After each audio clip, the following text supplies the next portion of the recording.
This week in comic books, DC gives us more insight on Damian Wayne. So if you're kind of behind on this Robin and how he kind of relates to the other Robins, they explain it to you. In Marvel, we get some more Blood Hunt stuff with the whole blood thing going on right now with the vampires. Now we're dealing with a lot of the outskirting stories. We're going to talk about some of those. And Independence, my guy and gal. Don't even get me started on Independence. I got a stack of Independence where Scotty Young came out with a new book. We got Transformers. We got some weird Crocodile Black thing talking about OCD. All kinds of great stuff. But first, I need to make sure you're awake. And the only way I can do that is offer you a cup of coffee. So check this out. Hey, what's going on, folks? This is your boy Pocan Joe to talk to you about Coffee Brand Coffee. We serve people that are tired of gimmicky advertising and branded companies that want to lecture you. At Coffee Brand Coffee, all we want to do is serve you freshly roasted coffee wherever you're at, whenever you want it. Consider Coffee Brand Coffee. Check us out, check our reviews out, and use promo code POCANJOE or the link down in the description to save yourself some money. Give me the opportunity to get you a delicious cup of coffee. Alright guys, thanks again for coming by for a new week in comic books, but a quick message more about Coffee Brand Coffee. I'm like 6 purchases away from being part of their partnership program instead of being an affiliate, and it would really help because all the monies that come from the coffee sales actually go into the Evil Layer Projects and Builds channel, where we make things for people. We give it to them. So, I know money's tight. So if it's not an option right now, I get it. Just thank you for coming by. It's the best way to support the channel. But let's jump into this week's comic book haul and review. And first we're going to talk about Boy Wonder. So Boy Wonder came out this week, issue 1. This is just kind of a reintroduction, if you will, of who Damian Wayne is. Our assassin, boy, child, son of Bruce Wayne kind of thing here. But what they're doing is they're kind of, instead of just focusing on how he grew up in the League of Assassins and all that, it's more about his interrelationships with the Bat family as a whole. In this one, he meets up with Dick Grayson, the original Robin, right? And kind of his carefree mentorship type attitude, and his relationship with Batgirl as well, kind of them working together now in the modern comic book scheme. And then I'm assuming eventually this will end with his relationship with his father and understanding his father a little bit better and how he worked with these other people. I think that's good. I think that's a solid message. I think it's interesting. I just don't think it's for me. Right? I don't think this is my comic book. Put it that way. I know who Damian Wayne is, so if you don't, it'd probably be perfect for you, especially if you're just getting back into comic books and realize there was a new Robin. Not like he's super new either. I shouldn't say it that way. But still, it's a solid read. Definitely hits you in the hearts. And adds enough levity to it with his personality to kind of make it interesting to read as well. Next, let's move on to right into Marvel, because that's the only DC book I got this week. Strange Academy is back with their #1, and of course they're going to be tying into the whole Blood Hunt thing right now, and a Darkhold story attached to it as well. We talked about this last week where I said they're going to be launching it back off. Strange Academy is a great read, great artwork in it, great interaction with people in it of different types. It's just a good story, and then it has just enough action with levity, a little humor too. It has a little bit of everything wrapped up into it, all in a school for kids that know magic or can do magic. In this one, we start to learn a little bit more about this newer character, Pi. She's didn't want to tell everybody what her magical thing was. Come to find out she's a vampire. And vampires are kind of a problem right now in the Marvel, right? Because the big blood hunt thing, right? So that's interesting. She has this thing that can be perceived as being evil, the bad thing, rather than dealing with the person themselves. And I thought they did a beautiful job of kind of highlighting her as this is an exception to the rule, and exceptions often happen. I thought that was good.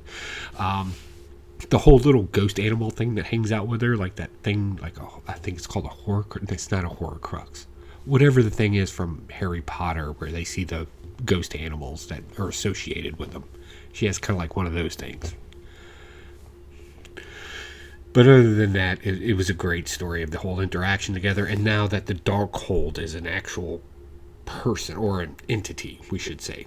Comes off as a boy, a young boy at that too. So he's kind of got that whole childlike, I need to get it done now. Everything needs to happen now. Magic happen now. Everything now. Kill, kill, kill. Whatever the case may be. Little murderous little bastard. But for the most part, it's still a solid read. Like, I enjoyed it. I read it to my grandson. That's the kind of family we roll in. Alright, next. Definitely jumping into the thick of the Darkhold with vampires running around and everything. Of course, we gotta wonder what's going on with Dracula. So Dracula 1 came out. And then this one is kind of interesting because we're dealing with not only Dracula, but we're dealing with Blade. The guy who's kind of good guy turned bad guy. It's running all these vampires everywhere. We're dealing with his daughter in this too, and her role in all this, and what's her role in all this as well. And of course Dracula's like, we just need to team up. Like, I get it, me and your dad have been enemies forever, but your dad's kind of taking the vampire thing a little too far. Dracula's always more of the subtle, sophisticated type, whereas now the vampires are just running amok and killing everybody. This was good. I didn't know Blade had a daughter. I'm not a huge Blade follower to begin with. I like it when he pops up in other stories that I'm reading. It's this sort of secondary character. I find that interesting, but basically we just have a normal teenage girl who has superpowers of a vampire, all the good stuff and none of the bad stuff. Kind of like Blade. Makes sense. All in all, I think it's okay. Is it a necessary read? This one I am going to say as a side story from the main event, the Blood Hunt. This is probably more important than any of the other little side stories that you're going to be getting of people just interacting with the situation. I think this one actually adds some story to it because it's Dracula. Like, I shouldn't have to explain this. It's Dracula, king of vampires, right? Moving on, this Blood Hunt theme. We got Blood Hunters. Here you get 3 quick stories of 3 individuals' interactions with what's going on right now with the vampires overrunning New York. You get a quick little funny story for funsies with Hawkeye. Why can't I remember that? We also get Man Wolf, and of course we also get Dagger from Cloak and Dagger. She throws the little light daggers around, hence the name. Funny, quick, not overly relevant to the story, just to give you scope of the story. That's all it really is. But for the most part, they were decent reads. So, if you're deciding where to spend your money, right, and you want things that have like the long-term effect of the story, probably not the biggest. You can miss it and be okay. Alright, let's get off all the vampire stuff. I've talked enough about vampires. Let's talk about Fantastic Four. This is still the smartest written comic book to date. And this one tackles more of a fallacy that we tend to have as human beings. Fantastic Four number 20. So there's a fallacy where you associate a person by what they do. Meaning, if I was a highbrow professor at a school and I wore that stupid jacket with the elbow patches, right? There would be an expectation of how I would speak, talk, and interact with people, right? This is a horrible fallacy. It's horrible, right? In here we get Thing and, of course, the Human Torch, Johnny Blaze. And because of their current situation in the Marvel Universe with their funds being locked, the Baxter Building being shut down, they're all kind of moving under one roof at Aunt Petunia's place. Some money's got to start coming in. So they take a job at a grocery store. And it's funny watching them both try to get the job, both of them being hired, not thinking that they were both going to be hired for the same job. So you always have that banter between those two characters, and that's always enjoyable, right? It's a little ball busting. This is what it was. But when a reporter kind of interjects into that friendship there and starts making claims that, well, you really fell from grace there, Johnny Blaze. Used to be a teen heartthrob to saving the world, and now you're just punching, that you're a cashier at a grocery store. I remember the days where there was cashiers in grocery stores. Go on and hit the thumbs up if you remember too. but and how quickly Thing was to come to his defense, right? I thought that was great because, right, like we did this in the Army all the time. I'm pretty sure it was in all the branches, and I'm pretty sure close friends have done this too, where you're allowed to kind of maybe poke fun at each other a little bit, as long as the understanding's there and both people are there and you have that kind of relationship. But the moment somebody from the outside comes in and tries to do it, boy, you got to shut it down quick. Sometimes violently, but it happens, right? And it's a great perspective, like I remember, going on a side story for a second, I remember first coming out of the military or meeting other veterans that come out of the military, and you're just kind of needing something for that gap before you get to a career, so you do whatever job available, right? Like I was working at a gun range at the time. I was the senior firearms instructor for the Navy qual course in handgun, shotgun, and rifle. I did that while I was kind of doing 10 other things and going to school at the same time, and people were like, oh, former Army guy over here teaching the Navy, couldn't find a better job. Like, people would say that, people I don't know, people that don't know me, and I was like, oh. And what's even funnier, my dream job, right after I hit my second retirement, my dream job is to be the old guy that walks up and down Home Depot to literally help young people get the tools, plaster, to tell you how to fix things, show you to the right tools in the right aisle. Like, I am perfectly fine with that as my retirement gig. Oh man, just thinking about those days, just walking around in my little khaki pants and my little vest. It'd be awesome. Okay. Moving on. We're going into independents, and we have quite a few independents, but we're going to break these down for you. First, right up off the bat, we're going to talk about Teenage Mutant Ninja Turtles, Black, White, and Green. And of course, I had to go with this cover, right? So, yeah, you can say it's a little busy, and it is for the most part, but I enjoyed it. So what you get in here is 4 quick stories that really, things happen in them, conflicts happen in them, but it's all based off of the personalities of each one of the turtles. So you kind of get this little inside trek on the turtles, like Donatello being the nerdy, inventor, geeky one in the group. Sometimes you can tend to leave people behind and get focused on a screen too much, and forgetting that what makes you you is your interactions with other people, brothers, family, whatever the case may be. And in this case, he had to kind of realize, yes, he's really good at this thing right here, right? But his real purpose is to be part of the team out there. And I thought that was great. And the other 3 stories kind of, the Leonardo being a leader, right? How quickly you can be a fair, benevolent team leader or whatever else, and how quickly that can get turned into tyranny and structure and being rigid and like running everything. It was great. It was really great. I thought it was great insight the whole way through. Solid. Some of that deeper dive into the Turtles' persona, if you will. Good stuff. Next, Crocodile Black. So here's something that we've talked about on this show, and I've talked about it in live streams when we talk about certain mental disorders. So the popular one, right? OCD. Everybody, we can't do it this way. My OCD won't let it. That's not the correct response for somebody that has OCD, right? And there's a couple of movies I can point to, but I don't want to make light of the subject. People that suffer from things like OCD, I've seen this. And when I was going through college and I was doing, if it wasn't the Alcoholic Anonymous meetings, it was in a mental institution, right? And I've seen people with OCD before, and this, the absolute breakdown. It's like, it's not aggressive. It's just, it's sad. It's probably some of the saddest stuff you'll see. So why is this important? And here we meet somebody who has some slight OCD with escapism syndrome, right? Which means you kind of isolate yourself away from everybody and turn yourself into a fantasy world. You can say that this happens more and more today as you flick through a phone or whatever. Fair enough.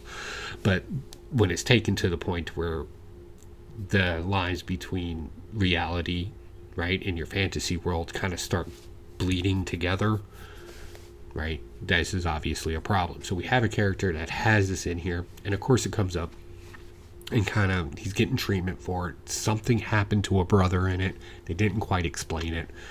But then they kind of take it down this really dark route where he sees a dead body and he's fascinated with this person's crocodile boots. They're black crocodile boots, leather boots. And he puts them on and takes on the persona of what that person had before. But because he has this kind of syndrome, the question is he really doing it? Is it in his head? What's going on? Right? It's very suspenseful that way. I don't think this makes a good comic book. This should be like 8-episode miniseries, Netflix, Hulu, whatever the case may be.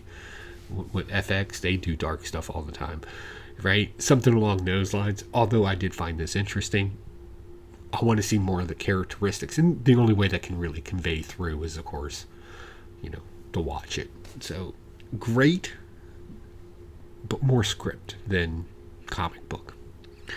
All right, our boy Scotty Young's back. If you don't know, this family loves some Scotty Young. I think we have every chibi art, I believe is what it's called, when I learned it to be, his baby art, baby cover arts. I think we have every cover of those that's ever come. I've written, when I found out that he could write, I started reading everything from Middle West, Me, You Love in the Dark, just everything that he's written. And he's come out with a new one called Ain't No Grave. And this is interesting.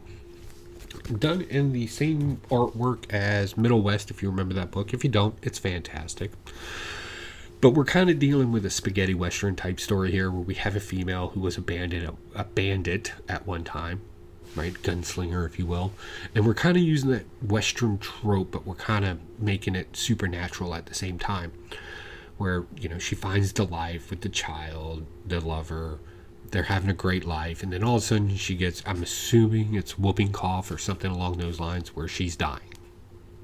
So she's going to go find death and kill him or convince him, whatever the case may be. But she's a hardened person over years of life living this, kind of the retired gunslinger that has to pick his guns back up is the vibe that you get from this, and it is beautifully done. I absolutely enjoyed it. I think this is one of those ones that we're just going to chase down. I've told people when Middle West first came out, you need to start reading it. And then like several issues in, people are like, holy crap, we need to read this book. Look, don't miss out on this. If you didn't pick it up, go get it. Go get it online. This is going to be another one of those Middle West or Twig or something along those lines. I don't know about value. Not talking about monies or value, but just a good solid read and the enjoyment that comes from it. I think you'll benefit from that. Next, Geiger, number 2. Of course I went with this cover. He doesn't like a 2-headed dog. So in here is exactly what we talked about when issue 1 came out. We're going on a quest story to find this person that was cured, who supposedly had the same thing as Geiger and cured himself. He's radioactive. And of course we have a mysterious villain in the background who does not care. And we talked about there being several side deals happening here. Again, Western quest type story. They come up onto a small town. They have a name. They have a location of this person. Where is he? You got to do something for us first. What do you need me to do? There's a guy who loves to blow up buildings around here and steal stuff. You need to stop him. And again, perspective comes into play, right? Sounds like a very bad person. We need to shut him down. Geiger goes and chases this guy down. Come to find out, he's just been wandering the desert. And he's got a family to feed. Like, the story starts coming out, right? All sad parts, right? So Geiger's like, just don't come back here. Otherwise, we're going to have a very different discussion. Right? Guy takes a hint, beats feet out of there, and they're like, hey, we need to change our lives as a family. No more stealing, no more bad things. And then our mysterious bad guy shows up. It's like, hey, where's Geiger? Which direction you go in? Oh, I'm going to kill the husband now. The rest of you start talking, otherwise I start killing the kids in front of you. This dude's sadistic. I like it. Not that he's sadistic. I love that there's this much intensity behind the villain in this one. Remember in Geiger in the last issue, it's basically just a spoiled rotten kid. In this one, we got like a serious 0 F's F around and find out kind of guy. And I think that's great. It definitely highlights the story. All right, last but not least, let's talk about Transformers real quick. So, last issue, action-packed, ready to go. Everything was hitting hard. This is our in-between the issue. We're slowing things down a little bit. We're going to flesh out this world a little bit for you and where we're at and the relationships of people. And we're going to show you some new, or not new, but some more Transformers that you may remember from your childhood. Boom. Right? Let's see. RC takes on Carly as her kind of like mentor protege type relationship. Apparently that was something they had on Cybertron, so why not continue it here on Earth? We have those kind of relationships. Get yourself a mentor if you don't have one, right? We have that kind of stuff. Optimus Prime's ultimate duties and responsibilities kind of get fleshed out in front of us, along with some of the turmoil that he has to go through to just be the leader, right? Soundwave is making moves now that he's in charge, and he's kind of putting his army together and found their old ship underneath the ocean. So that's happening too. So again, a little bit of a slower issue, but honestly, as hard as this thing's been hitting, this is a welcomed break to actually get through on this one. So yeah, that's the haul and review for this week. Definitely let me know what you picked up and what I didn't pick up. What am I missing out there? And if you have any perspective about anything we talked about, please let me know down below. And definitely support the channel. Give us a subscribe, a like, hit a notification bell, buy some coffee, whatever the case, or just comment down below. I would love to hear from you. Other than that, I got nothing else, guys. I'm going to go play with my grandson. He's like 4 days old, but he's still the best toy I got in this house. All right, guys, I'll talk to y'all later. Bye.